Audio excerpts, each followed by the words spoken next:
The next question, which is about you. I've understood that your take, Philip Kotler's marketing theory, is very different, especially in context to India, uh, since it's a very different market. Could you share your views or some examples around this? Why do you feel so? So, I'll just rephrase it. What I say generally is that the principles of marketing laid out by Philip Kotler is the greatest. We all consider it as Bibles. But sometimes what we do, the mistake that we do is we kind of take it in toto, the theory into practice. What we need to do is kind of customize it as per the market situation, as per the time, as per the kind of TGs that you are going to target. So all that has to kind of come into play, and probably therefore then you have to see that if that's the theory, how can I not, let's say, reinvent, but kind of rewrite in a sense which makes it relevant. Yeah. So I'll give you a very small example, not a small but in fact a pretty large example of a product that we launched in Dabur, and probably everybody was very very skeptical whether this will succeed at all or not. So this what I'm talking about is red toothpaste. Yeah.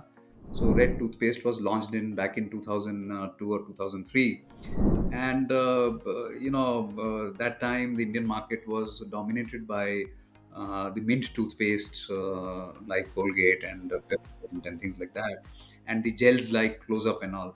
So a red toothpaste really didn't make sense because it didn't fit into category connotations, so as to say. And a lot of people at that point, most of the people said that this probably is going to succeed. Our idea was that red toothpaste, because I don't know whether you know or not, or the audiences know or not, Dabur has a very strong powder brand called Lal Dant Manjan. Yeah, it's Lal Dant primarily Manjan, used yes. in rural India by rural True. consumers when they are Yeah. brushing. So India had this whole huge population who did not had brush to brush the teeth. So they ended up using powder and used to use powder with their Fingers. finger and brush.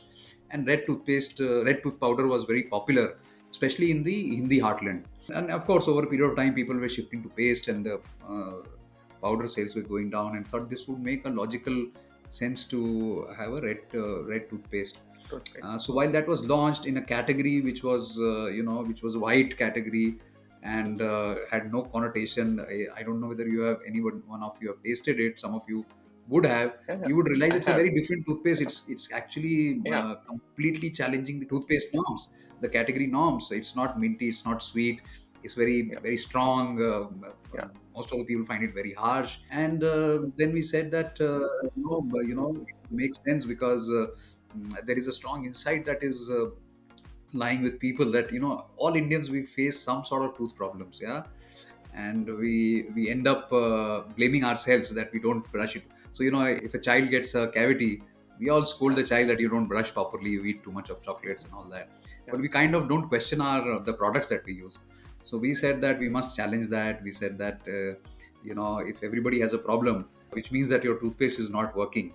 So get a working toothpaste.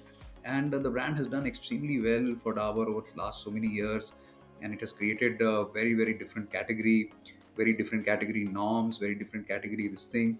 A lot of people came to us and said that I won't ever brush with this toothpaste because it when I spit out, my whole wash basin is a little reddish in color. But we kind of said no. I don't think so. Product will be a problem as long as I'll be able to satisfy the need of the consumer. So if the need is True. higher than Yeah. the problems that this product is creating, I think we will succeed. And we Yes. stayed with that. Probably, I wouldn't say that it's an antithesis of Kotler, but yes, it tells you that breaking norms can sometimes be very successful. True. And second, a little tongue-in-cheek example that I'll give you, and I've read this somewhere, and that's why I say that sometimes Kotler theories could be overturned. Is this whole thing about case study about Nokia?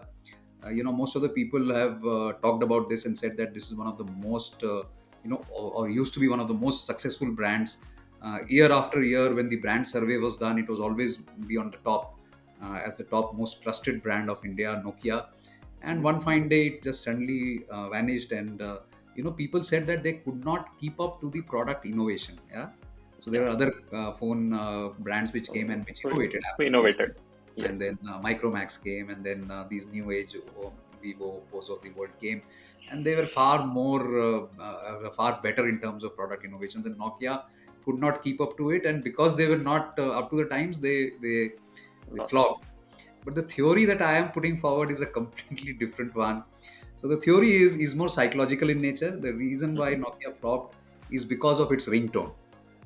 So this whole time of 99, 2000 time, when India as corporate culture was booming, we were getting away from this whole 9 to 5 job phenomena. Yeah, Hmm. because we had seen our fathers working, going to office at probably 9 o'clock and coming back at 5 or 6 o'clock in the evening, and that was the Hmm. thing. But the whole thing was changing a lot. We were becoming 24/7 managers. Yeah, and phone was actually accelerating this whole concept very accelerated manner. So what was happening is that we had started having phones. The first of all, you were available at any point of time, so anybody and everybody could call you. Then the mail started happening on phone, the messages started happening on phone, and your whole work starting on phone. So whenever a Nokia ring happened, it created a massive anxiety in your head. Yeah, and you really started hating those ringtones. And that's one of the theories that I will propose. And I would urge all my listeners and viewers to read this book called Biology by Martin Lindstrom. Yeah, and he puts a lot of these interesting theories. And to add one more thing to this is the whole cigarette thing. So he has done a research on a lot of cigarette smokers and say that the warning on the pack actually doesn't stop you from smoking, but also increases your anxiety, and therefore you Hmm. start smoking more. Yeah, so Okay. it does the opposite. So these are some of the theories. If you put forward, really it's not in the books, and it's completely opposite to the case studies, the theories, the marketing principles that have been put forth. But it will make you stop and think, that was that the reason? So read this book Great. if you lay hands Sure. on. It's a very interesting book, and you all will love it.